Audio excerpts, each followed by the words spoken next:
What is up, travelers? Or fellow grounded travelers, that is.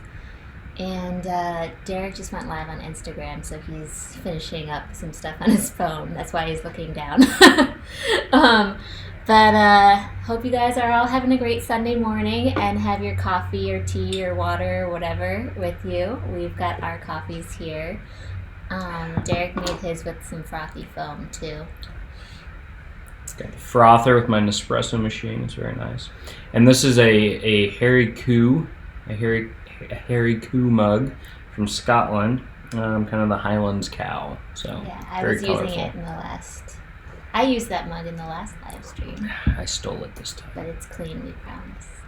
All right, so I think we don't have anybody commenting yet in the chat, but if you're on this, let us know where you're watching from.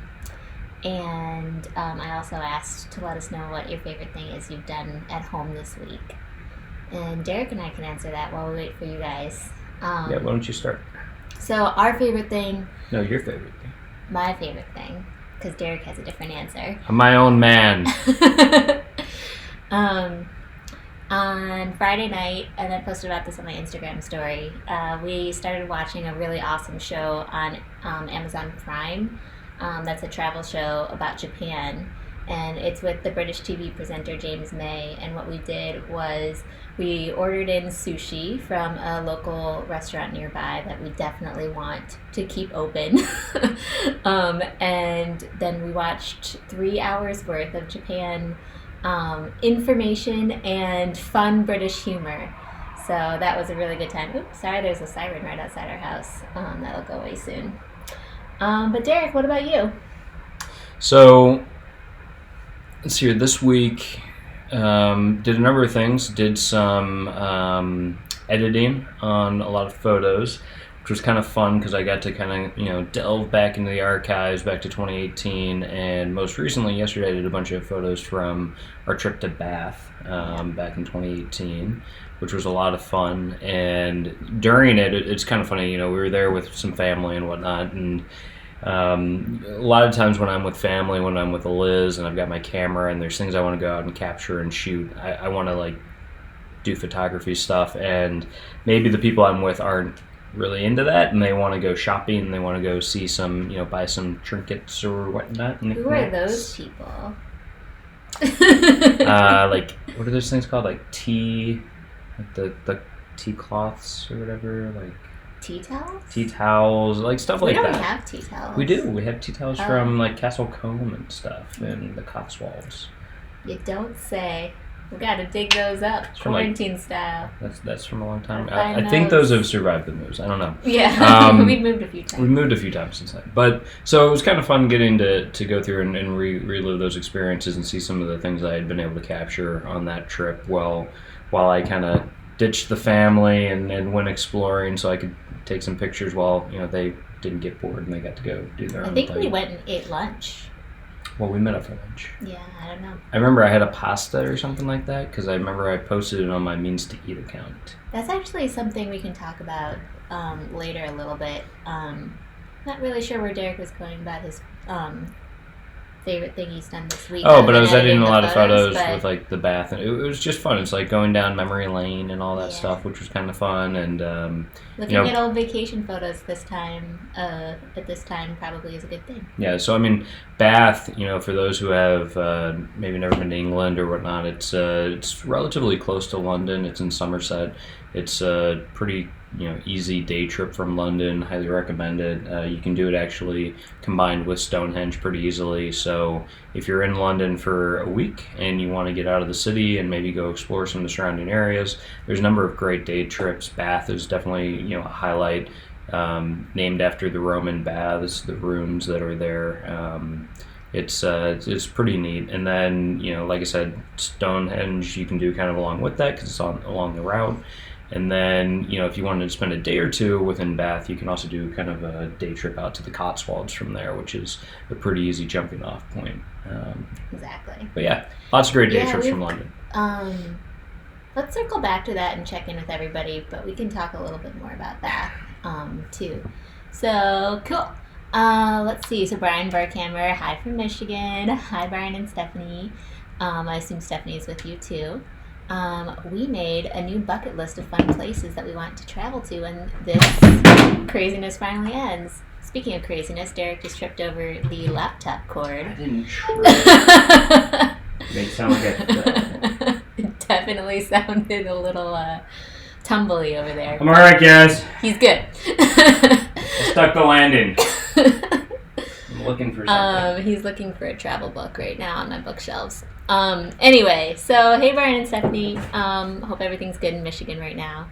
I know that you guys as governor is in the news a lot. Then Graham is saying he's here, and just so everyone knows, he's in England. And Alan A, good morning to all. Ruth says, hello everyone, watching from Downers Grove in Chicago. We can answer Alan the information more about Bath real quick. Julia, hi from Tucson. Hi guys, that's my Tucson fam. Hope you guys have some good coffee on board right now too. And Brian says, classic Derek, tripping over the cord, making a loud noise. I was falling for her. Oh right, that's it. Just been falling ever since. So real quick, because talking about bucket list items and places that you want to see, there's a couple of awesome books that I think we're going to be going through here in the near future to kind of bolster out our must-see places. One of them is this cool one that's photographing the world. It's like 201 of the most beautiful places on earth, according to this book. I don't know. I'm sure there's to the folks in Tucson for getting that for us. So they've got like sections on like different countries in here, and it's funny. I happened to, now I've lost it, but when I first opened it, it was like kind of on the UK area, and it was funny because as I was flipping through all the stuff in the UK, I was like, been there. So, which is great. Just want to say, just because there's more people shouting out where they're from, hello to Amazon Angel in London. We're about to start talking a little bit about the UK. I think that's where this conversation's going. So feel free to chime in if you have any tips too. We were just talking about Bath in England, and Derek brought out his photography books about shooting great photos in the UK. And then Caroline Duff, hi from the Fancy Girls in New York City. Hope you guys are doing okay too. I can't imagine the craziness going on in New York right now, but thanks so much for tuning in to Caroline and Kristen over in New York. Fancy girls doing fancy things. Fancy girls doing very fancy quarantine, I'm sure. Kristen Korchak, thank you for the hearts. Hi, Kristen. Amazon Angel One. My favorite thing I did this week while at home was reorganizing and alphabetizing my spice rack. That Girl, is type A to the max. Love it. I did not do that. I kind of throw our spices into this Lazy Susan that we have in our kitchen, and we occasionally reorganize them slightly, which is basically just putting them where they fit so that they're not kind of everywhere, but yeah, we have more power to you. Yeah, no, it would be awesome if we had it alphabetized, that's for sure. And I love going to the grocery store, and oftentimes the grocery stores have them alphabetized, and so it's just so easy to find immediately what you need. I mean, especially when you're in the middle of cooking, that can be a lifesaver.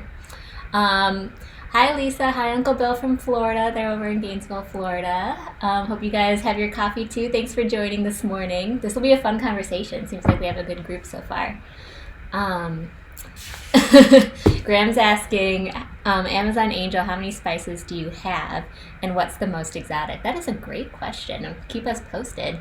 And also too, just so you guys know, you should be able to, if you're asking questions to each other within the chat, you can do a little @ symbol. Say I'm in the chat and I wanted to speak directly to Graham. I could do @Graham Shelswell, and that would kind of highlight it for him, so that way he can see it better in the chat and answer right away. Just little fun tidbits about how the YouTube chat works, but definitely let's keep this chat active because it makes it a lot easier for us to talk to you guys and answer your questions and keep a really fun conversation going. Yeah, we want to answer your guys' questions, honestly, because, we can talk about, I can then talk about the 1,000 places to see before you die, which is a little morbid, but a great way to get some places to go to. And then the last book, Before You Die. It's so sad. Yeah. And then the last one is Atlas Obscura, which is Thanks, Graham.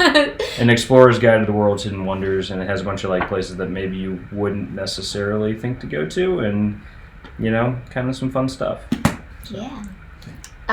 Okay, so let's go back to talking about Bath, because that was kind of fun. Good way to start out. I know we're all stuck at home and should be stuck at home. Please, nobody go out and travel right now. Yeah. But a lot of us will have the tendency to start feeling more and more disconnected from the world through this. And what we are trying to do as a goal for these live chats is to keep everybody connected and talking and interacting, because just we as human beings, no matter what country we're from, are going through this together, and making sure that we're all kind of staying happy and healthy is really top priority. Yeah, but again, this is a time, what we're doing to kind of scratch the travel itch. Like I said, I'm kind of going back through the archives of photos that we've taken over the years and doing a bunch of editing, sharing them on Instagram and whatnot. But it's fun to kind of reminisce and think about maybe what places we want to go back to again. I think Bath is one of those places that we've been to several times. We've both been to it twice. I've actually been 3 times. I've been twice. And so the first time I went was in 2009 when I was studying abroad in London. And going back a little bit to what we were talking about maybe like 5 minutes ago, you can do Stonehenge and Bath in the same day as a day trip from London, but it's a long day.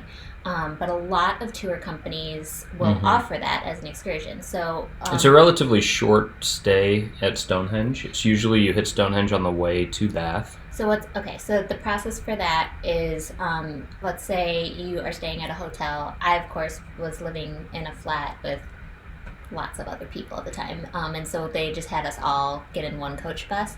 But let's say you're staying in a hotel, you're a traveler. And the coach might come to your hotel, pick you up in the morning, or you have to meet at a specific place roughly around 8 a.m. And then it's maybe like an hour and a half to Stonehenge. They'll stop there for about an hour and a half. You can take photos, you can go through the museum, and the museum is excellent. And the reason why Stonehenge itself is so popular to go to in England versus some of the other standing stone circles around the country is because it's one of the biggest, but also it has such an incredible museum that accompanies it, and it's of course easy to get to from London. Yeah. So beyond the first time you go to Stonehenge, though, I think you a lot of people are a little bit surprised because when they get there, it's like surrounded by like sheep fields or something like that. There's it's like a bunch right of off the highway. It's like right off the highway. It's in a bunch of like pasture lands. Yeah. And so you go there and you're like, oh, there's like farms like just surrounding this place, and it's a little interesting. And they've kind of cut down on how close you can get to Stonehenge now. There's kind of like fences and stuff, so you can't get too close, right up close and personal. I think they're having some vandalism issues a number of years back. So, but it's really cool, and they do some cool things. And if you're able to plan your time around like the solstices or whatnot, I think during like summer solstice the things align and it would make for some really cool photography. Yeah. Get to see the druids and hippies and stuff hanging out, which is kind of fun. But if you're doing a tour like I was describing, it's not necessarily at like golden hour or anything like that. You're kind of just at the liberty of when the bus gets there. Yeah. And honestly, if you're just there at a normal time of day, you don't need a massive amount of time at Stonehenge. I mean, you kind of walk around the circle, you do the listening tour thing where you hear about the different myths and legends on how they think maybe it could have gotten there from, whether it was Merlin bringing them over from Ireland or, how they got there. And which, of course, it's how it happened. Of course. Merlin is always the answer. Anyway, so then after that, you would go on to Bath and usually have several hours in Bath and touring that city. Yep. It is such a beautiful city, and there's a lot of Victorian era pomp and circumstance around town. There's because Jane Austen wrote very extensively about Bath in the novel Northanger Abbey that she wrote. There's a lot of Jane Austen activities to do as well. So Nicolas Cage, I think Nick Cage owned 2 houses in Bath at one point in time. Yeah, not just 1, but 2. So that's something. He also owned a house pretty close by in the Cotswolds as well. He liked property in the UK. Yeah. So, but no, I mean, if you think about the must-do things in Bath, if we're going in there real quick, I mean, you go in and the first thing you'll notice is that Bath is beautiful, and they have a very kind of uniformity of the material that they use, and that's because the lord or whoever of Bath, of the region, mandated that any stone facade had to be of a specific type of, I don't know if it's a sandstone or what it is, that's quarried locally. And what I had heard from one of the tour guides is, and he also owned the mine, so that makes sense. And so all the buildings there kind of have this beautiful, homogeneous, material on the outside, which is really great, and it's beautiful, and it's very light, like sandstone, and so that's great. And then once you go in, you realize that you're there because of the ruins, right? So the Roman ruins are kind of where it gets its name from, and they had thermal springs there, which is why a Roman town kind of popped up around that area. The curative properties of the sulfuric waters and all that stuff. And you can go there today. You can see the sites. Get a little history tour, see the museum. But and you can't go into the springs. You can't go into the springs. I believe it's because the Romans had painted the line, basically like the lining of the hot spring that they developed with lead paint or something like that, and so it's not safe to go in there anymore. Yeah, lots and lots of lead was used by the Romans. But the actual building itself that was developed by the Romans and that you can tour is breathtaking. It's very cool to be able to walk through. Yeah, it's pretty cool. And at the end of the tour, you can get a little thing of like spring water and taste it, the minerality. It's very kind of gross, but it's something to try while you're there. It's kind of salty. Smells a little bit like eggshells because of the sulfur. There's a lot of travel shows of like Samantha Brown or Rudy Maxa trying the water, but we have not filmed ourselves doing that. And then the other thing that I highly recommend doing in Bath is there's a place there called the Royal Crescent, which is this very cool, like it's a very crescent building with a bunch of like mansions and apartments and stuff, and there's a hotel there that we like to go to for high tea. And so each time we've been there together, we've done high tea. It's in like kind of the back, it's outdoors, it's beautiful, great for Instagram, great for just a nice evening. It's or a great nice escape afternoon. From the hustle and bustle of downtown Bath that gets really crowded in the summertime with all the shoppers. So yeah, because it won't. They have limits on how many people can be in there, and you're only there for tea time, tea service, so it's not crowded at all. It's great. One question that we got was, does Bath do anything special for winter solstice and or Christmas? And that's from Alan. And winter solstice, I wouldn't say so much, but for Christmas, I know that they have a very active Christmas market with arts and crafts there. And Graham's actually answering, I believe, some of that too. Wassailing.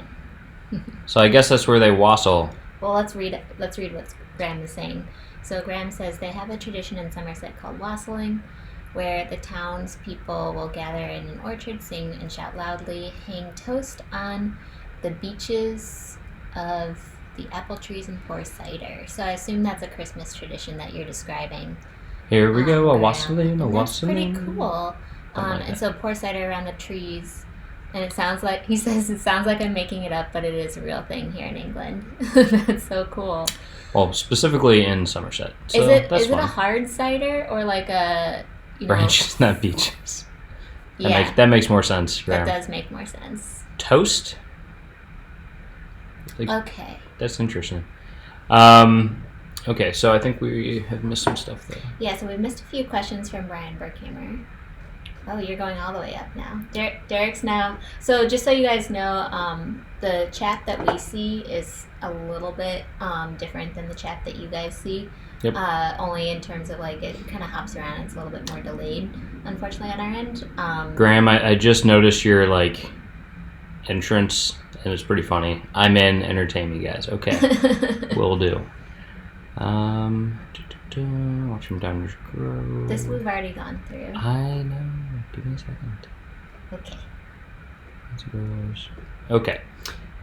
We never heard from Amazon Angel about her spices. I don't think. Well, no, we did. Oh, we did? Oh, great. Oh, she said, had to count 42 of them. Probably the most exotic are red peppercorns from Phu Quoc. Did I say that right? A tropical island between Vietnam and Cambodia. Good on fish or as a dipping sauce with lime juice. Ooh, that sounds delicious. Nice. We've been actually having a lot of fish during this quarantine, more than we normally would eat. There's some good fish available in the grocery store still here. Yeah, we did a sockeye salmon recently, which was very tasty. So it looks like Graham answered the question. Sorry, Derek, you're jumping around a lot, but I saw briefly you said that it is the hard cider as part of that ceremony around Christmas time. So that's pretty cool. Yeah, there was a question in here though. Yeah, I'm trying to all find. the way down. Okay. No, it's right there. Okay. Brian? Okay, so Brian is saying, right, so that's, Brian has asked us 2 questions. So we can start answering. Why don't you answer, what's your favorite trip you've ever taken, Derek? Well, obviously the answer would be my honeymoon with my lovely wife. Because that was, well, for 2 reasons. That was our first trip together post-college to Spanish-speaking countries, which is great. I love going to Spanish-speaking countries because it gives us an opportunity to practice our Spanish. We both took a lot of Spanish in college, high school, etc. I minored in it. I studied abroad in Spain, so it was kind of nice to head down to South America for all of that. And also it was the longest trip we ever took at 3.5 weeks. We did 3.5 weeks in South America with just carry-ons, which I was very proud of us doing, especially her doing, because a lot of times she likes to... I'm now an expert packer from that, that's for sure. Yeah, so, it was a great time, and, I loved going down there, seeing Argentina, Uruguay, and Chile, and I would definitely want to go back. We actually have a good friend who was down there. She now has come back. We were hoping to get down and see her while she was there, but with everything going on, she's moved back to the U.S., so we won't be doing that one, but, sometime in the future, we'll definitely make it back down to South America. What about you? I suppose I can't choose the same trip. You could for different reasons. I mean, it was a phenomenal trip. I think, I don't know, we've had a lot of really good adventures. That one is certainly a standout, and especially with the length of time that we had, we really got to experience the cultures. I also have really enjoyed like our trip through the Highlands of Scotland. I really enjoyed our time in the Loire Valley. I enjoyed our time in all of our trips. Northern Italy. Have there been any trips you didn't? What's your least favorite trip? I know the answer. China. But I didn't hate China. It was my least favorite because we've just had so many really outstanding ones, and that one was the one that I felt, first of all, we didn't do a ton of advanced preparation for, other than getting our visas in time and everything like that, and we were kind of just figuring out what we were doing as we were there, but also too, I think it was much more of a culture shock. And so it just gave me a little bit more of an adjustment period. And I was really jet lagged probably most of the entire time we were there. I personally loved China. Yeah, I thought it was did. a phenomenal experience. I would go back in a heartbeat. As soon as all this stuff clears up, I want to make it back there. There's so much culture, history, and everything in China. I really enjoyed, like, in Beijing, seeing like the hutongs and hanging out with that dude with all of his animals, which was really cool. He does like cricket fighting. It was just very interesting. I thought the food was good. You had to be mindful of certain things, like when you order chicken there, a lot of times it has the bones kind of chopped up into it, so you had to it's kind of hard to eat, especially with chopsticks. So, that can be interesting. I definitely found myself ordering pork more often because that didn't have the bones in it. Eliz ordered fish one time in one of the canal towns, and it came out kind of all in, kind of looking at you. But it was very good. And I had to debone it myself. Yeah, bones. All the bones were in. And all I had was chopsticks. So thank goodness I'm very dexterous with chopsticks, because with chopsticks I was picking out one bone at a time. Yeah. It was tricky. When she ordered it, I even told her, I'm like, you don't want to order that. I was like, it's going to be really hard to eat. And she's like, no, I want the fish. I'm like, okay. So anyway. It was delightful. It was a really nice fish. The flavor was good. So yeah, I mean, lots of cool trips that we've been on, but and we want to go back to all of them. There's an old saying, I haven't been everywhere yet, but it's on my list. We kind of want to go everywhere. Minus war zones and maybe a few other countries, but most places we want to get to. So. Yeah. What is the number one place we would want to go back to? Yep. That's a great question, Brian. I would probably say, I always try to tell myself that with the cities of London and Paris, I'm always going to be going back at some point, because whenever I leave, I feel like there's still so much more to see and experience there. So I think those are the places that, no matter what, I'm most likely to go back to. Is the right answer to that. No. But I would say that what I really, really, really want to go back to at some point, but it's hard, is Uruguay. That country surprised and delighted me like nothing else. I had a great time. All the people were nice. The wine was excellent. The beaches were phenomenal. It was a really great experience, and I think it's a very underrated country. Yeah, I mean, Uruguay is really cool. Great beef, good wine, awesome beaches, phenomenal place. I will say that, I thought Montevideo within Uruguay was pretty cool. I think you only need it for like a day or two max. But they have a really cool like square with some iconic buildings in there that, if you follow any South American stuff on Instagram, you probably have seen. I will say that Punta del Este, which is where we spent 2 days, I think, in Uruguay, I would skip. I would actually either stay, if you're going to do the beach towns, try to do a smaller beach town. I would highly recommend try and find something like that where prices are going to be more reasonable, and, it just won't be as much of a scene. That's not our kind of place. Some people that is, if you want to go clubbing and kind of hang out with like the bougie, aristocracy of There's Brazil and Argentina. That love doing that, yeah. And that's great. But for us, we didn't like that we ate we bought a sushi roll that cost $29 US, which was kind of insane for a small sushi roll. That was good, but it wasn't mind blowing. So I'd say that, I would do it slightly differently. We rented a car, so we kind of started off in Colonia del Sacramento, which is a small colonial town, right across the Rio de la Plata, right? Rio de la Plata, and across from Buenos Aires. So you take the ferry. And that's actually the one that I think Brian and Stephanie just brought up. Colonia is very cute, and I should add that was my favorite stop in Uruguay. Much more enjoyable than like Montevideo, which was definitely more of a port city, and Colonia, even though it's on the same coastline, it's just a lot more geared towards tourism and stuff like that. And we were there at the very beginning of like we were in there, I would call it probably shoulder season still, but it was at the very end of the shoulder season, so summer was about to start picking up. So they had just started opening up a lot of their restaurants in like Punta del Este, for example, and they were staffed up as though it was high season, even though it wasn't yet. So like we went to one restaurant on the beach that there were so many waiters, and we were like the only people there, which was kind of crazy. It was like there was like 3 staff for every one patron. And this was that's the place before Christmas. Yeah, that was the week before Christmas, which I think kind of really kicks off the high season down there, because that's, it's opposite from northern and southern hemisphere, so summer is about to begin. What was I trying to say though? Colonia was great though. It's also it's more of a sleepy town though.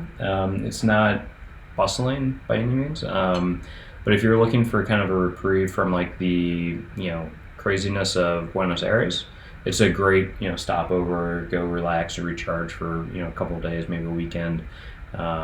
Sip your coffee, look at the river, and watch some beautiful sunsets. Yeah.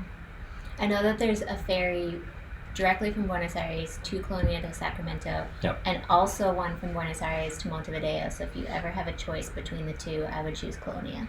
Yeah, and then you can rent a car from Colonia, drive to Montevideo, drive then to the beach towns. That's kind of what we did, and then we flew out of Punta del Este. There's an airport there that flies to Argentina, so that's kind of how we made our way back. So Brian and Stephanie are saying, interesting. Stephanie's saying that she went to Uruguay and didn't love it, but maybe I need to go back. Perhaps it was the wrong time of year, and that's possible. One other element to add is, since Derek and I both speak Spanish, that might have been helpful for us in terms of connecting with the locals more. And it's also partly on where you stay while you're there. So within Colonia, I think we kind of lucked out on our hotel. We chose this very boutique hotel inside the old city. And it's called Charco, Charco. And I would highly recommend that place. It's very boutique, very small. It's like right on the water, very close to the lighthouse that they have there, which is a great place to go to take pictures and whatnot. It has a great bird's eye view of the whole city. But that hotel specifically it's very small, very quaint. It's like in something from like the 17th century, few rooms, and it has a very nice restaurant also attached to it that's like right on the water, so you can go have dinner at the hotel restaurant that feels a lot more kind of, it's not like a hotel restaurant. It feels like more of a restaurant that happens to also have some rooms that you can stay in, which is pretty neat. Yeah. Let me just circle back to a few people. So, yep. Yes, Amazon Angel. Definitely Piedmont is wonderful. We loved being there. And then Jack and Mary are on. Hi guys, it's great to see you on this chat. You guys are such good travelers too. So Jack is saying that him and Mary have seen some different aggressive Chinese tourists before, and we have interacted so well in China with all the people there. I think we were actually, like, I don't know, greeted so kindly when we were in China, because so few Westerners comparatively go there. Well, it's less about Westerners in the big cities, because if you go to like Shanghai or Beijing, like a Beijinger is not going to be like wowed by the fact that you're Western, because they see a lot of Westerners in Beijing and Shanghai specifically. It's more of the provincial Chinese who are then, they're tourists within their own country, right? It's like anybody who doesn't live in New York and goes to New York and is a tourist and stuff and buys the I Heart New York sweatshirt or whatever, they have the same thing, where they have people coming in from the smaller cities, smaller towns that may have only seen Westerners in movies or television. They're kind of wowed by, oh my god, like your eyes aren't the same, like like yeah, pretty aggressive about that kind of stuff, but they're also very kind and asking for pictures, and they wanted pictures with her. I took a lot of pictures with people when we were in China. I think they thought that I was cooler than I am. There's like a whole group of like high school boys who thought she was like the greatest thing in the Forbidden City, and they wanted pictures. And I'm like, all right, yeah, I'll take the picture. They're like, no, you too. So I got to be in the picture too with them, which was, I thought, funny. Our tour guide, I think, was like, no, you just tell them no. We're like, nah, it's great, it's fun. But yeah. But Amazon Angel 1 says Viva Piedmont, and I just want to say Piedmont within Italy. So the question that I didn't get to answer was about where would you guys want to go back to? And I think that if you think about where to go back to, I mean, Italy has been so hard hit by everything that's gone on, and so I think Italy would be pretty high on my list to try to get to once all this stuff is over. It's highly reliant on things like tourism industry, and if I can go back and help out with that and have a phenomenal time, I would love to do that. And Piedmont would be, I loved Piedmont. We went there for a wedding a few years back, and it was awesome. It was. That wedding was absolutely beautiful. And the wine, top notch. We still Top have notch. Eliz still gets angry with me, but when we go to like a wine region, not in the United States, I bring this like Oh yeah, let's talk about package. bringing wine home from vacation, because Derek can talk all about this. That's a great topic. She doesn't like that I do this. Lots of the people on this chat, I think, will enjoy hearing about the strategies and logistics behind bringing wine home. So it's not hard. So So when we went to like France for like so we were going for a wedding, right? So we needed to bring nicer clothes, like suits and To things Italy. like that to Italy. Sorry, and so we were bringing a big piece of luggage, and with that, I have this piece of luggage, I guess, that kind of is a soft but padded container that can hold a case of wine in it, and it has wheels and stuff, so it's a little bit easier to maneuver around. I bought it from Chateau Montelena in California a few years back. But you can get them on Amazon. You can get them on Amazon. You can get them wherever. Maybe I'll put a link in the description of this video after we're done. And what's great about it is you can then ship it on a plane, right? So basically, you go to the country, you buy a box that you can then stick in, and put the wine bottles in. You can get a case of wine which weighs just under the weight limit for most planes, in terms of it won't be considered an oversized piece of luggage. And you shouldn't have to pay extra. Shouldn't. If it's an American airline, they won't make you do that. We kind of got screwed by Air France. Even though we bought the tickets on Delta, we ended up having to pay extra for our piece of luggage there, which I'm still upset about. Because Delta and Air France have different baggage policies, and so what you have to make sure to remember, who's operating regardless the of flights. if you're thinking about wine or if you're just planning on checking a bag or bringing anything on, is a lot of those airlines, when you're flying abroad, will have code shares, and the code shares are actually operated by the local partner. So Delta, for example, is partnered with Air France, KLM. Brian shouted out what the one with Asia is and stuff like that, and I think they're developing a partnership with LATAM. So regardless of where you're headed, a lot of these airlines have code-share partnerships, meaning that you might fly on, even if you're booking through Delta, you might fly to France, for example, on an Air France plane. And you have to abide by Air France's baggage policy. So we ran into this issue actually with, I think it was with American Airlines.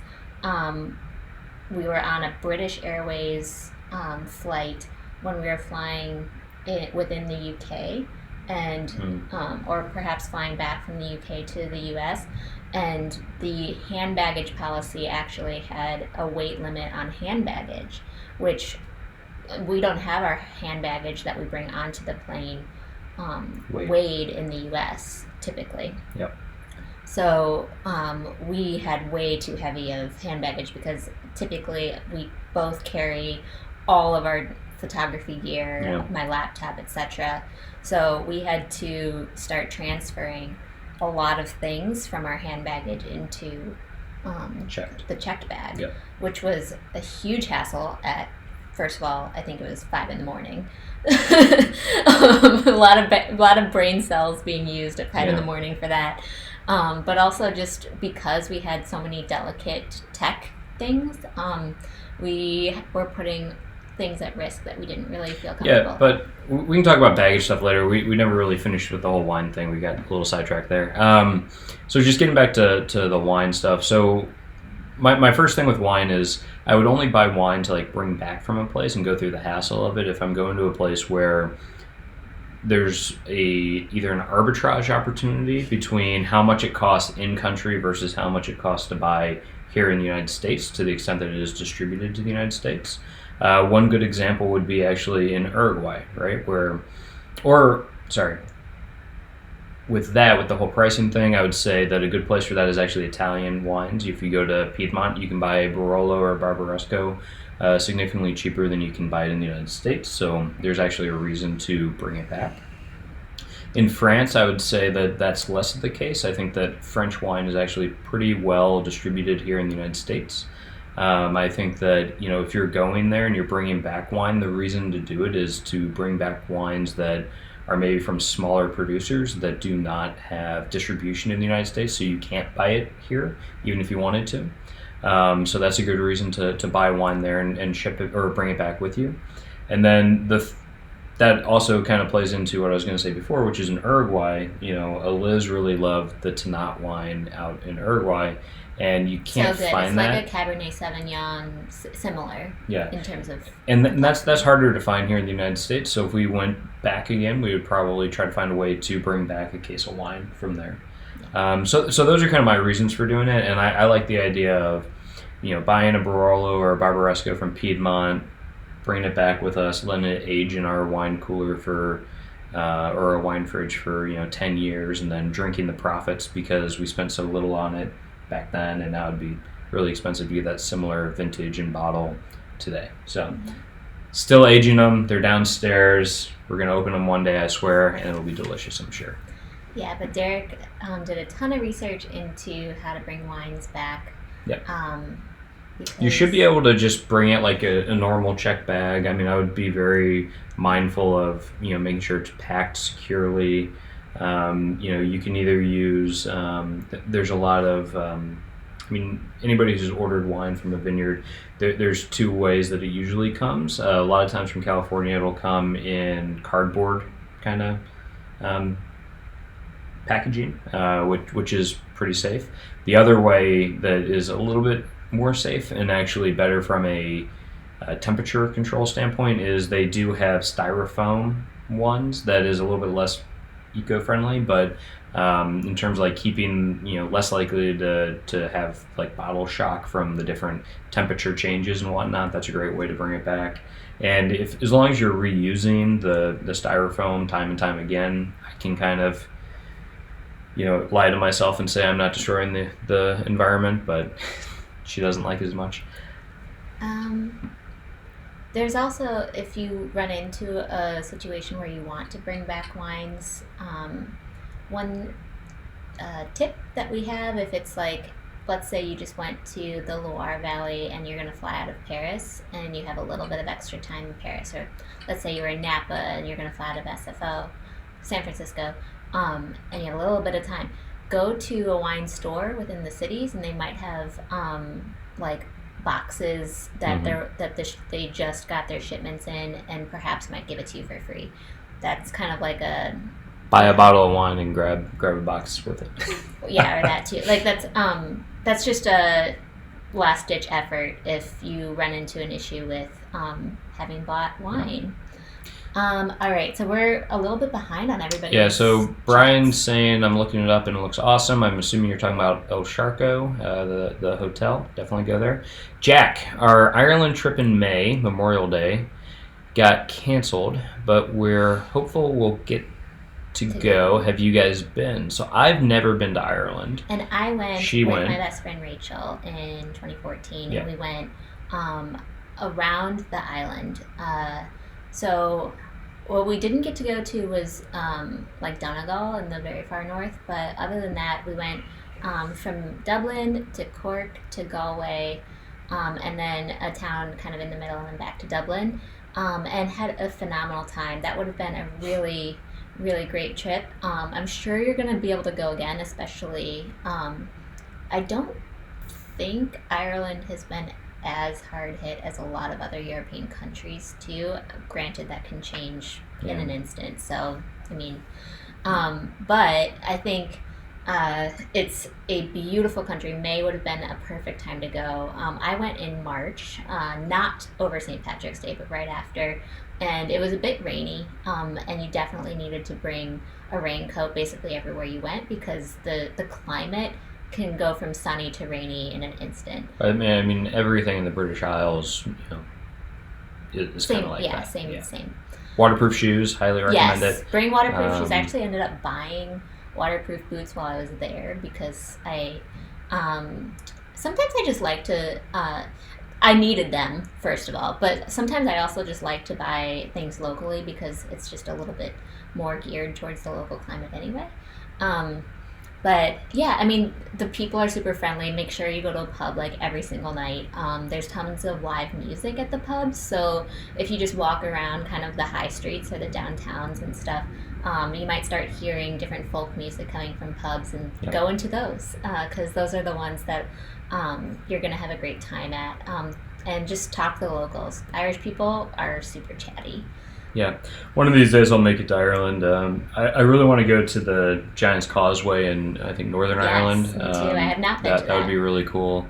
That's definitely a bucket list place for me. I do not plan to ever kiss a Blarney Stone or whatever it's called. I kissed it, and so far don't have herpes. I don't know, but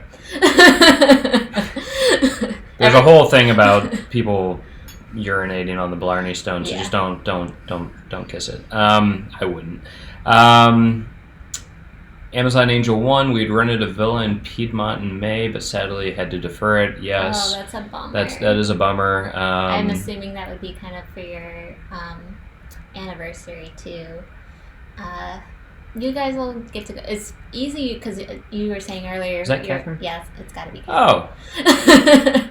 Oh gosh, sorting spices and loving Piedmont. That sounds like Catherine. If you're not Catherine, let us know and we'll apologize. Yeah. But no, the if villain... you're not Catherine, we have a great friend for you to meet in London because you guys have very similar interests. Yeah. But no, I mean the villas in Piedmont are really cool, and you know the wedding that we went to, if it's not yours, if it might have been your wedding, I don't know. But the wedding that we went to was really cool, and it was just breathtaking. Like the vistas were really cool. It was like I think it was at like a vineyard with like a cool tower, and it was very nice. Highly recommend it. I will say anybody who's going to like Piedmont and has a car and using a car to get around, that's kind of the way to do it. Be careful because you might get pulled over by police at random stop points like I did, and you want to make sure that you haven't over imbibed. They take it very, very seriously there. I did not, don't worry. All throughout Europe, the DUI rules are even more strict than they are in the US, so you have to be very mindful and just probably like have a DD. Yeah, and also the other thing is if you're from the United States and you're traveling to Europe, definitely go to AAA and get their international driver's license, which translates your license into like a ton of different languages, which then if you get pulled over like I did, you then hand that to the police and they can read it in Italian and understand what they're looking at. Basically, they just waved us on because they're like, I couldn't understand a word they were saying, and they were just like, yeah, just go. But no, I mean, definitely do that, and also have access to some sort of internet connection while you're driving, because I found that having Google Maps was extremely necessary, because we would never have found our way anywhere had we not had access to some sort of internet connection with maps. So actually, anywhere that you would important. go that's rural, I would highly recommend having like a backup source for your maps. Even in the US, what I've typically used, because I don't have a very unlimited data plan internationally, is if I'm going abroad, I will rent a pocket wireless device. And I was actually in the process of partnering with one for a video to really talk about it in further depth, but we're paused for that right now because, of course, nobody is needing that service at the moment. But the one that we've typically used, and we can mention, is TEP Wireless is kind of what we've Well, used they were bought up by Travel Wi-Fi, so... Travel Wi-Fi, yeah. I recommend, I would say that, it's not always great connectivity. Sometimes it doesn't work, here or there, but, it's nice. And then let's just circle back. So Graham is saying that he was supposed to be arriving in St. John's today in the U.S. Virgin Islands. I know it's such a bummer. You had such a great beach vacation planned. I'm so glad you are here talking to us too, because you're definitely among a lot of fellow travelers and travelers who have canceled plans, so we can all commiserate together. And then Amazon Angel needs a wine suitcase. I'll try to get a link out in case anybody is interested, because there's a specific design that we were able to get while we were at a winery in Napa that I know that you can also get on Amazon. I will say that the one that we have is not ideal. Even though it has wheels, it's a little awkward. If I were to do it again, I think I would probably buy a slightly more expensive one that is more like a regular rolling bag. Because the way this one works, you kind of have to be like hunched over to kind of drag it around. It's a little bit of a pain in the but stop myself. Pain in the tush. Pain in the tush. All right, and then Graham is saying that a top tip for carrying heavy loads in hand baggage is to use a backpack instead of a wheelie case. So if you have it on your back, the check-in staff will generally not consider it to be as heavy if you're carrying it on. That's really good to know. Yeah. We definitely, when we were in Glasgow and we had everything weighed, so that's not always going to work. I should probably caveat for people, but I know that, you might be able to sneak it by. When we were on our honeymoon only in carry-ons, Derek only had backpacks, and I had a wheelie suitcase, and my wheelie suitcase was definitely explored by TSA a lot more than his backpacks were. I was that guy who had one backpack on the back and another one on the front. Sure did. So that was me for our honeymoon. He looked real cool. It was great. Well, when you're dealing with like cobblestone streets and stuff, it was actually kind of nice because then she was like wheeling her thing. Yeah. I was like, see, I told you backpacks. Yeah. So if you're going anywhere with cobblestones, backpacks definitely can be really nice to have. Yeah, and they make backpacks now that are great in terms of like, really good capacity, kind of maximizing the amount of space you have based on the size of a carry-on for kind of international carry-on standards. Mine is from a smaller company called Tortuga Backpacks, which I know a number of people in the travel community really like. And I've got another one that's an Osprey that's more of the hand luggage size one that can fit under the seat in front of me. And those work really well because, the Osprey or either one can hold my tripod very easily, and it's good for my gear. He uses the Osprey a lot as his day pack too, while we're touring around. And Jack is saying that they honeymooned in New Zealand and of course brought back wine. Try to open a bottle on their anniversary. That's such a great idea. Yeah. We did not bring back wine from our honeymoon, and wish she wouldn't let me. So cheers to you guys when your anniversary happens. And then so Amazon Angel is laughing at your arbitrage opportunities for wine, which is, it's so Derek. I love it. I got the idea from an episode of The Simpsons, actually, where Homer Simpson buys a baby lobster, and his idea is to raise the lobster to be a big adult lobster and then eat the profits. That's kind of where I got the idea from. Not my finance background, but actually a very morbid episode of The Simpsons. It was great. So that's kind of where I got that from. But, what the more important thing that she's saying is that you should only age wine if you have proper storage. That she had a sad experience of pouring a 2005 Barolo down the sink. That's upsetting. We do have proper storage. And just so everybody knows, the 2005 Barolo is like really high end. That'd be a good. Because Barolos are the king of wines. Yes. That would be so sad. So we have a couple wine fridges here. We've had one for a long time, ever since we started buying wine to kind of age. And then when we moved to this house, it actually came with one in the basement, a small one. So we have some. We're actually kind of at capacity now. We might need to buy another wine fridge at some point, or just stop buying wine that we want to age. And Brian is saying that they also, him and Stephanie, brought back wine from New Zealand too, and they drank some last week. That's awesome. I didn't realize you guys also brought some back too. Let us know, both Burkhammers and Wilbans, what, if there's any like specific ones that we can get in the States or whatnot. that we should try, because we haven't been in New Zealand and we can't go anytime too soon. So we'd love to pick some up at the local store if we can. And cheers to all of you guys. Yeah, a lot of people that we know went to New Zealand in the last year or two. Number of people on their honeymoons or in between classes, things like that. So it's definitely on our list because it looks breathtaking. Yeah. So. Jack is asking, what's our next trip? So our last trip was we snuck in a quick trip to Amsterdam before all of this stuff happened. So that was just over 2 weeks ago, because our self-quarantine ended Friday. Yep. And that would have been the 14-day. Yep.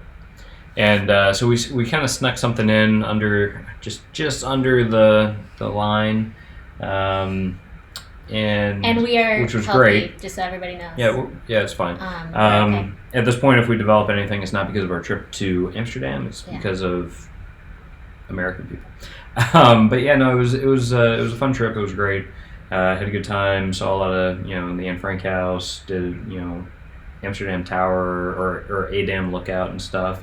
So, got to do a number of cool things. But to answer the question about what our next trip is, we were debating before a lot of the world changed between Australia and Morocco. And that specifically is because we really wanted to try out some new continents this year.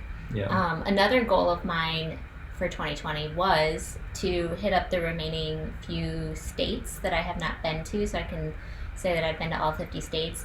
So if I were a betting woman, that would probably end up being a more immediate excursion to some of the states that I have not been to. And we'll see what happens with international travel at this point. That assumes that domestic travel kind of opens up quicker than international travel does. I'd say that with kind of how the U.S. has been going, I would bet that Americans won't be allowed to go to a lot of countries, for the foreseeable future, at least until things tamper down here. But domestic travel, between states and stuff might open up, especially to the extent that things start to be on the right path. And I think that to the extent things get to where you're just as likely to get it at home versus in another location, maybe you'll see some of the travel restrictions ease up. I still think that there's a major case for social distancing, and while that's still a thing, we won't be traveling. But to the extent that it does open up to some domestic stuff, I know that a lot of national parks are kind of on our list. We have a National Parks Pass that we got this year when we went to Zion National Park, which was a lot of fun. And I think that a lot of them, like Yellowstone, Yosemite, there's a ton that are on our list that we'd love to get to. So yes, definitely. But just to reiterate, we are very much of the mindset that staying at home is incredibly important right now. Yep. We have people in our family that are immunocompromised, and we are doing it for people who need it even more than we do. Yeah. It's kind of a bummer.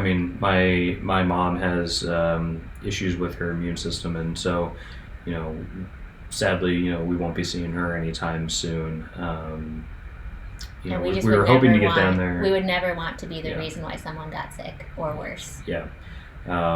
It's one of those things where, we'd hope to maybe get down there for 4th of July and some other stuff, but kind of depending on where things are, we'll likely not be making it down this summer unless things get significantly better. But yeah, Ruth is asking if we've been to South Carolina. Have you? No. Have you? No. We have not been to South Carolina. So we just learned something new about each other. That's fun. Derek went on a road trip around the South, so I didn't know if he had been. But actually, Brian, we didn't go to South Carolina, did we? Brian, let us know if Derek's been to South Carolina. You were the one driving. I don't think we were. Anyway, so I would really love to go. I know Charleston is a huge destination right now, domestically, and I think I have family in South Carolina. You have family in North Carolina. Brian says you were in South Carolina. Oh no, I've been to South Carolina. Okay, sorry. So Derek, okay, so I don't remember all of that trip. I've done the work college. to. Oh, we didn't see anything or stay there. Okay, we drove through it. That doesn't count. I don't count it then. We'll have to go back. I only count it if I've stayed the night. Okay, I actually that's a questionable rule for me, just because. Or spent the equivalent of 24 hours within a location. So like I've been to New Hampshire a bunch, and I had this conversation with another friend of mine about whether or not to count whether you've been somewhere. So for example, she and I were in a car together driving between New York City and Maine, and we stopped and spent a ton of time, like hours and hours, in Portsmouth, New Hampshire. And so to me that totally counts, despite not staying the night. But I understand, like, perhaps saying, okay, well, I've only had a layover in the airport. Yeah, I wouldn't count that. Perhaps maybe you wouldn't count that. So I have been to 30, somewhere around like 35 states. I had this exact, I think there might be 16 states so maybe 30. There might be 16 states I still need to visit. And the Carolinas are actually, both of them are on that list. I have not been to the Carolinas. I've been to North Carolina for extended periods of time because I have family there. I also have family in South Carolina who live in Charleston, actually. Some distant cousins that she's never met. And yeah, I mean, I don't know. It's a cool part of the country. If road trips start becoming more popular, I would be delighted to start creating videos about how to do road trips well and do them ourselves once, of course, it's safe to do them.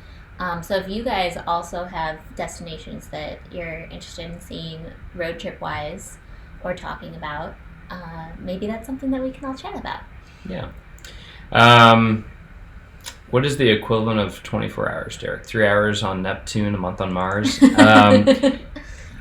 Yeah, I just mean the equivalent of 24 hours. So, like, yeah, I don't know. We've been to Texas. We've flown through Texas so often that it's kind of funny that we've never actually experienced Texas. Well, one struggle that I have, too, is my parents at least tell me that I was in Texas when I was very small with them. But I don't have any memories of it. So technically I have really, truly been to Texas because I've probably been through the airport 60 times plus that trip. However, I haven't as an adult or as a, like, memory-bearing human visited. So I think there's still plenty of leeway to go. And there's plenty of places in Texas that I want to go to. I hear San Antonio is really cool. Yeah. So San Antonio and Austin would probably be tops of my list. But I'm open to other suggestions too. Yeah, I like Brian's rule. He's saying that, the rule is that he has to have seen or experienced something in a place to count it as having been. And yeah, I agree with that. I agree with that rule, Brian, too. I think staying overnight is a little bit of a stretch. But, I mean, if that's the way that somebody wants to count things, then I'm not going to put it past them. No, as long as you've experienced something, had a like, meaningful experience and, like, formed a memory. That's kind of important. I absolutely didn't form a memory from South Carolina, so I'm not going to count it. I might have been asleep in the backseat. I have no idea. Jack is asking about Alaska. We've never been to Alaska. It's definitely high on our list. I was planning, hoping, praying to go with Rachel, my best friend, this year. And it's probably not going to happen at this point in 2020. And I'm just, resigning to that fact. But because there's only really a short window that I would want, like season-wise, that I would want to go to Alaska. However, Alaska has a ton of national parks. There are a ton of national parks there. And I think it's pretty easy to fly there on Delta. So I believe she still has not been to Alaska, and that is the only state left on her list. So we were hoping to go this year, but we'll have to go again soon. It's definitely a really big priority for me. Yeah, and one of the things there is, from my understanding, is a lot of the national parks you kind of have to fly into, so that'd be kind of fun to experience and go do and see a lot of that stuff. Brian Berkhammer, PCH. What does that mean? No, I was going to say Pacific that is? Crest Trail. No, I don't know what PCH is. Pikachu. No. I bet it's an airport code that. Pacific Coast Highway. Pacific Coast Highway. There we It's go. not an airport code. I was Stephanie. I was Stephanie. close to the Pacific Crest Trail, but Pacific Coast Highway. That's great. That's cool. Yeah. I have driven down the 101. I haven't driven the whole thing. I have not. No. I have not done the whole experience, but I've certainly seen a lot of very pretty coastal highway of California, and I know a lot of people just do that as its own tourist destination. Yeah. Jack, is it safe to road trip with your spouse regardless of the pandemic? I agree with Brian saying likely no. I think that it's important that everybody kind of practices social distancing and whatnot, and I think that means kind of staying close to home at this point. So I mean, don't travel very far, but you can probably get in a car and go just drive around. Depends on what the rules are as in long your as- shelter-in-place thing. Yeah. You're right now you're supposed to be only outside in Chicago and Illinois if you're, going to a grocery store, out to exercise, Going to a doctor. going to a doctor. So there should be a reason other than just kind of like cruising around for why you're out and about at this point.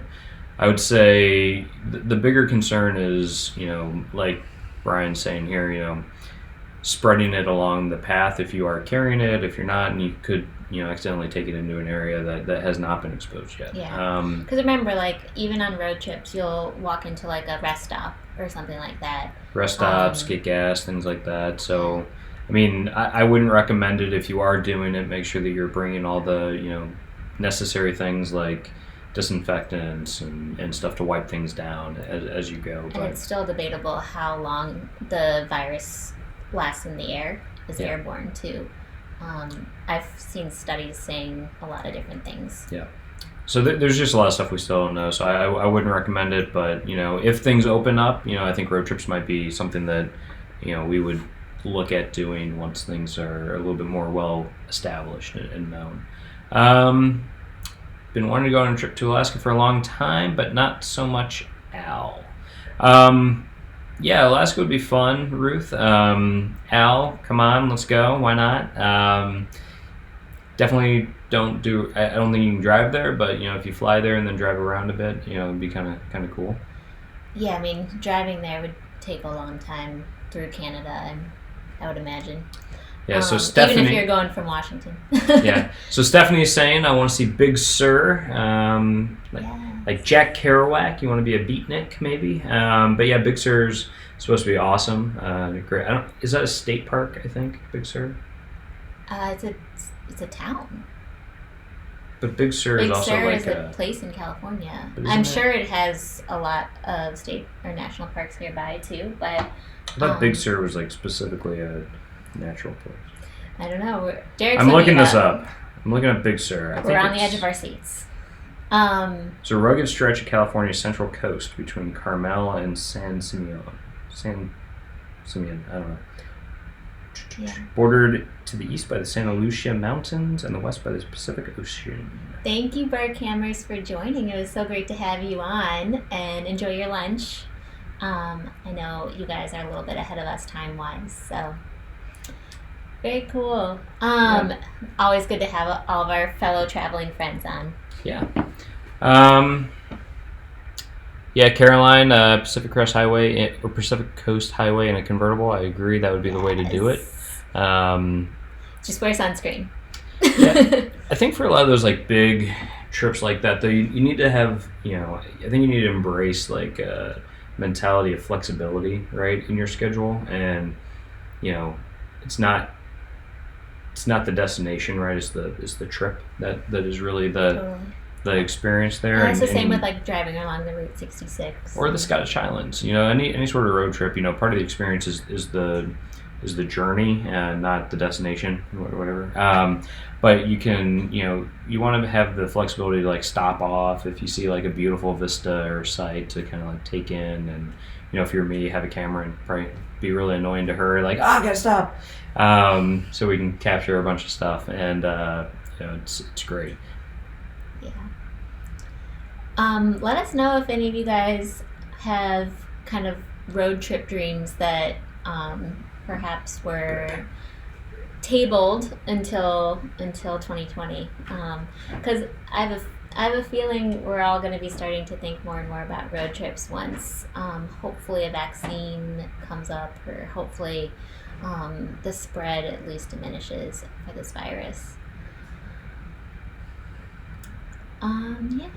So Derek left, and I think we've gone through a lot of the questions. So I'm struggling now with talking to myself. So let's just let's do it. So one of the other trips that I've done recently is to France, and so I've done Paris, Lyon, and southern France. And what was cool about that is just experiencing the train system too. The train system here in the U.S. is just not as robust as it is in Europe, and that's just another mode of transportation that hasn't really been in the news as much, but I know it's going to be hurting too. And I think planning out what your dream someday, once we can train travel again, what that would look like would be another cool thing to do during this downtime as well. Anyway, what's up? Not much. So if anyone else is on, Yep. Let us know, I guess, what other trips you were planning this year, and if you've had to reschedule them or anything like that, if there's anywhere new that you're considering as a result. And Yeah. Ruth is saying we figured on road trip out west, including Arizona, and guess that will be postponed until it's safer to go. Yeah. That's a long road trip too, from the middle part of the country. I think it's about 30 hours to get to Arizona, so that's a multiple day, but you can even kind of do that as a Route 66 throwback, I believe, from Chicago at least, where we are. Yeah, that'd be a lot of fun. I think that what we've looked at is not as a round trip, but we've looked at before, because usually Eliz goes out to Tucson every year for the Gem and Mineral Show that's out there, which is the world's largest trade show for like jewelry and things of that nature. And that's in early February. And so one of the things that we've looked at is maybe going out there to acquire a few things for the house that are a bit larger, and maybe buying them there and then driving them back to Chicago, renting a big van or something like that. I think what needs to be clarified there is that they also sell home goods at that show too. So it's not just jewelry. Yeah. We're not buying like a ton of jewelry and bringing it home. It's like, yeah. if we wanted to buy like an end table that's made out of like petrified wood or something like that they have, we would maybe look at doing it. There's some really there. cool sinks made out of petrified wood there, and I almost bought a sink.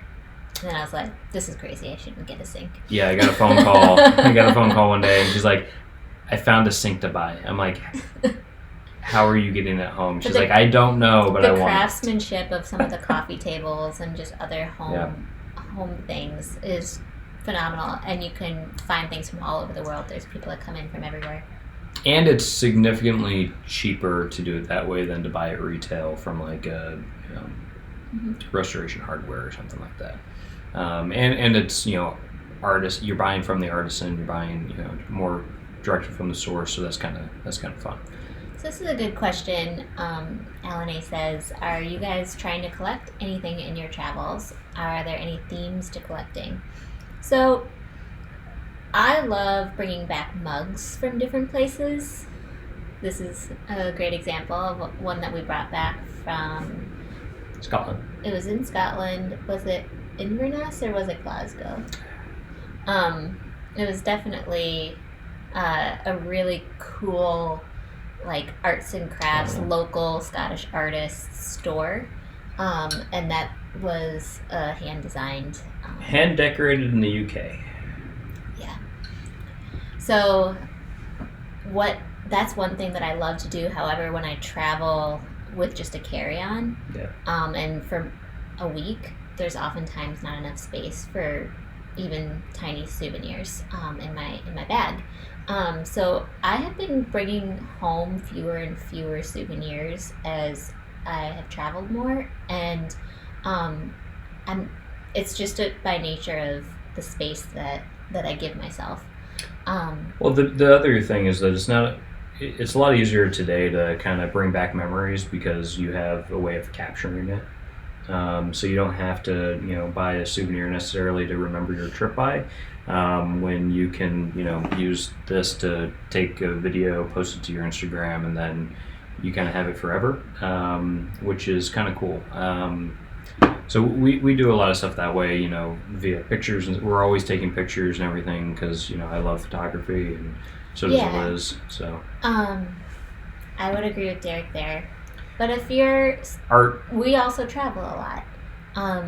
If you're going on a trip, like a big trip, maybe only, once a year, once every 10 years, souvenirs can be very meaningful and very fun to bring back. And just because we haven't been doing it as much doesn't mean you shouldn't. yeah, and some of the things that we bought on our trips, though, the last time we were in London, we bought some old maps, old European maps that we need to get From framed. Spitalfields Map Man. From Spitalfields Map Man. He's our dude. So he has a shop over in like the Brick Lane area, in one of the markets over there, and highly recommend it. He has maps from all over the place. We bought one of England, Scotland, and Poland. We like Amsterdam, No, Netherlands. The Netherlands. Yeah, I think the Netherlands. So we bought 3 maps. He gave us a deal for it. Basically, it was like buy 2 get 1 almost. And no, it's great. They're like from the 1800s or something like that, and we'll get those mounted and hung in the basement. And we've also bought a painting from like a local artist in Bruges, like a watercolor from there. We've done the same thing in Italy. So local art is kind of fun, and Totally. you can roll it up, put it in a tube to protect it, and bring it home pretty easily. So those are the types of things that I would like to bring back, is something kind of more artisan, made by the people there, or that you might not be able to get as easily here in the United States, like old maps of Europe. Yeah. There's so many choices though when you go, especially to big cities. They're always gonna have, anywhere in the world that you go, big cities are gonna have those like souvenir shops right in the center of town, kind of near the hotels and everything like that. And those can be really fun to browse in, no question. When we were in Amsterdam last week, there was a ton of them like near the flower market, and I just like seeing all of the different like football jerseys, or I guess I don't know if they call them jerseys there. Then also like just the wooden shoes and tulip bulbs and just things that are very cliche but also can be a fun thing to do. I should mention about the tulip bulbs. I believe you're actually not allowed to bring those back to the States. You have to be very mindful about customs rules too if you're purchasing like anything that has seeds, anything that is something that you grow, any produce. If you're purchasing some aged Gouda cheese or Gouda cheese, I think what you should do is research a little bit if it's something edible, if it's something grown. But yeah, I also tend to do, I love, oh my gosh, Derek has some hats too that he's Amsterdam. Oh wait, this is also yours. Oh my goodness, this Amsterdam. clash so much with what I'm wearing. I'm trying. So Derek bought those. So I started buying hats when I was on business trips to different places, like Singapore and Amsterdam, and I'm bringing them home for like Eliz. I liked this one. I thought this one was pretty cool, so I bought this one for myself. They're done by Robin Ruth or something like that. Yeah, Robin Ruth. Yeah. You can buy those in the airports. You can buy them in the airports. Impulse buy if you have extra currency that you're trying to get rid of. That's what I did with these. Yeah. Then you can put them on your head and they don't take up any space in your luggage. Yeah. Lots of choices, lots of souvenir choices. But we really like mugs because we're coffee and tea drinkers anyway. I'm more cautious about mugs because I'm always afraid they're going to break in luggage and in transit. We've always had good luck with that. Yeah, they never have. We wrap them, of course, in like shirts and things to protect them. We only buy one per trip because we don't want them like sometimes they'll come around. in like a box, cardboard box. That helps. Yeah.